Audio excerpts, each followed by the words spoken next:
Xiaomi বেশিরভাগ ক্ষেত্রেই তাদের ইউজারদের কাছ থেকে বিশেষ করে মিড বাজেট ক্যাটাগরিতে একটি কমপ্লেন পেয়েছিল বহুদিন ধরেই, তা হলো তাদের বিলো এভারেজ ক্যামেরা। তাই কমপ্লেনকে গুরুত্ব দিয়ে এবার তারা রিলিজ করলো Xiaomi Redmi Y3, যা গ্লোবালি আমরা Redmi S3 নামে চিনব। এই ফোনের মূল ফোকাস দেওয়া হয়েছে এর ফ্রন্ট ক্যামেরায়, যা হলো 32 মেগাপিক্সেলের।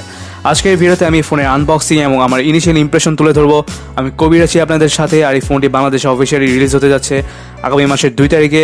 এবং এই ফোনের 3x32GB ভ্যারিয়েন্টের প্রাইস হতে পারে 14,999 টাকা, আর 4x64GB ভ্যারিয়েন্টের প্রাইস হতে পারে 17,999 টাকা।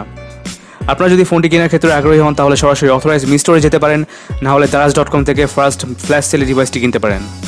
এই সব কিছুর ইনফরমেশন পাবেন ডেসক্রিপশন বক্সে। এখন সরাসরি চলে যাই রিভিউতে। ভিডিওর শুরুতে ডিভাইসটি আনবক্সিং এবং বক্স কন্টেন্টে কী কী আছে তা দেখে নেওয়া যাক। ঠিক আগেরবারের মতোই পুরোপুরি লাল রঙের একটি বক্স, যার উপরে রয়েছে Redmi Y3 ব্র্যান্ডিং, আর বক্সের মধ্যে ভালোভাবে দেওয়া হয়েছে যে এটি একটি গ্লোবাল ভার্সন। এছাড়াও অফিসিয়াল স্টোর থেকে কিনলে আপনারা পাবেন 1 বছরের রিপ্লেসমেন্ট ওয়ারেন্টি, যা ইউজারদের জন্য একটি বেস্ট অপশন। বক্স খুলতেই সবসময়ের মতো প্রথমে থাকছে আরেকটি সাদা রঙের বক্স, যার মধ্যে থাকছে সব পেপার ম্যানুয়ালস, আর একটি সিলিকন কেস যা ডিভাইসকে প্রোটেক্ট করবে, আর এটি রয়েছে সিম ইজেক্টিং টুল। এছাড়াও বক্সে থাকছে একটি রেগুলার চার্জার, আর দুঃখজনক হলেও সত্যি যে তারা এই লাইন আপে USB-C দিতে পারেনি, সুতরাং এতে থাকছে মাইক্রো USB কেবল। আনবক্সিং শেষে দেখা না যাক ডিভাইসটির ফিজিক্যাল আউটলুক। যেহেতু এর মূল আকর্ষণ এর সেলফি ক্যামেরা, তাই ফ্রন্টে দেওয়া হয়েছে 32 মেগাপিক্সেলের ক্যামেরা। এছাড়াও এতে থাকছে ওয়াটার ড্রপ নচের সাথে 6.26 ইঞ্চের IPS LCD ডিসপ্লে, আর 4000 mAh ব্যাটারির সাথে রয়েছে Snapdragon 632 চিপসেট।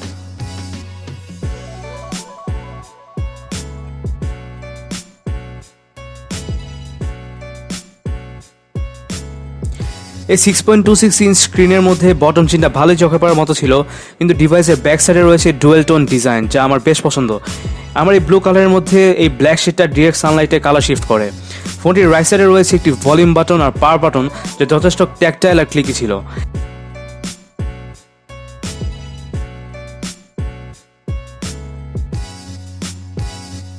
এছাড়া রিয়ারে দেওয়া হয়েছে ডুয়েল 12 মেগাপিক্সেল ক্যামেরার সাথে 2 মেগাপিক্সেলের ডেপথ সেন্সর।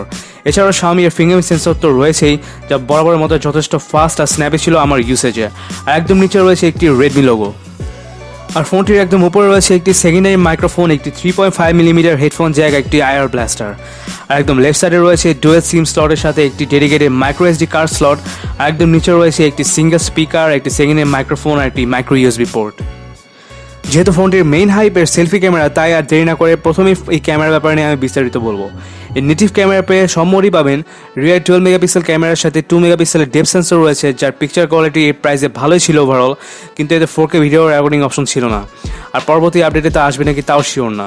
এছাড়াও এর মধ্যে রয়েছে AI সিন ডিটেকশন মোড, যা দিয়ে অটো মোডে ভালো ছবি তুলতে পারবেন যারা এতটা প্রো লেভেলের ইউজার না।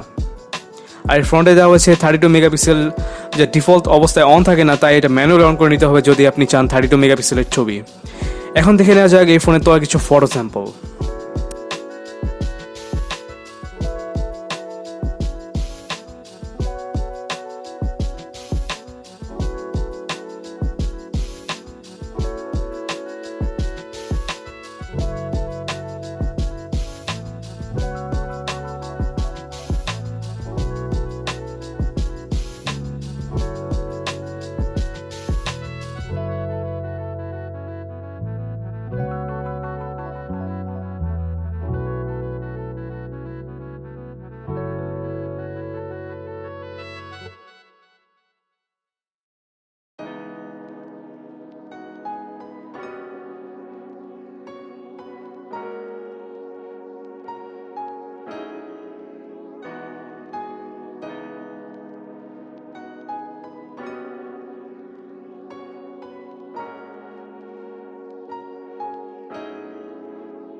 এখন আসা যাক ডে টু ডে লাইফে এর পারফরমেন্স কেমন পাবেন।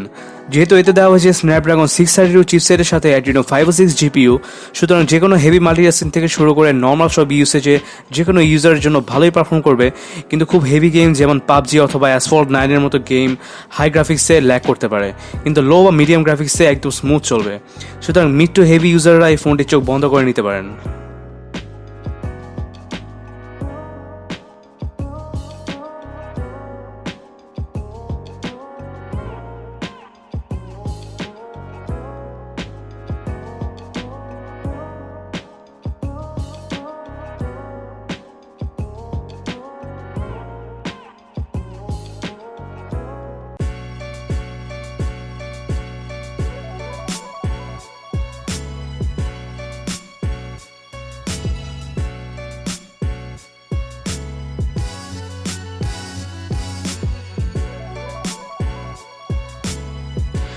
এখন আসা যাক এর ব্যাটারি লাইফ নিয়ে। এতে দেওয়া হচ্ছে 4000 mAh ব্যাটারি, যে Xiaomi এর এই রেঞ্জের প্রায় সব ফোনে দেওয়া হয়। তাই যারা ব্যবহার করেন তারা জানেন যে এই 632 চিপসেটের অপটিমাইজেশনের জন্য এই ফোনের ব্যাটারি ব্যাকআপ কোনো কথা ছাড়া 7 থেকে 8 ঘন্টা স্ক্রিন অন টাইম পাওয়া যায় সব হেভি অ্যাপ সারাদিন ইউজ করার পরেও। সুতরাং আপনারা কি মনে করেন এই ফোনটি কি এই প্রাইসে ওয়ার্থ করে নাকি ওয়ার্থ করে না? করলে কমেন্টে জানাবেন, আর না করলে কী কারণে করেন না তা কমেন্টে জানাবেন। আর সামনে এই ফোনের সাথে অন্য কোনো ফোনের কম্পারিজন ভিডিও চাইলে তা কমেন্টে জানিয়ে দিতে পারেন, তা নিয়ে পরবর্তী ভিডিওতে হাজির হতে পারি। সুতরাং আজকের ভিডিও এই পর্যন্ত, এই পরবর্তী ভিডিও আগ পর্যন্ত এখানেই শেষ করছি। Piece out.